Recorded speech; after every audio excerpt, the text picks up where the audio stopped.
Back in August, after a bout of hard water skiing all day, I felt exhausted, just didn't feel good. And then my heart started beating very irregularly during the day at work. Did a stress test, didn't do well on that.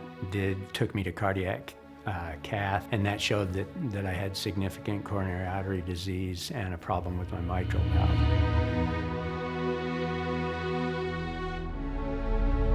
My name is Dr. Eaton. I'm the chief of pathology at St. Peter's Hospital, and I recently had the opportunity to also be a patient there. I have a significant family history of coronary artery disease, so it's something that I've known about for a long time and needed to follow. So our whole game plan was to monitor it close enough so that I could get to coronary artery bypass surgery before I died or had a bad heart attack like all my predecessors had done.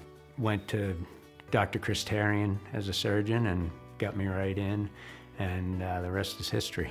Been at St. Pete's for 26 years, and so I've known my cardiologist forever. I've known the surgeon ever since he's been there. The gentleman the physician that took care of me is an anesthesiologist, Paul Chalmers. I've known him for 26 years, and so, you had the advantage of knowing, and all the personnel, all the nursing staff and everything, so I was really lucky, really fortunate.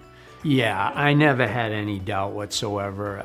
From the moment I walked in and met with the intake nurses all the way through, I had full confidence. And I've known these people, and it never entered my mind that it wasn't going to go anything but perfect. So.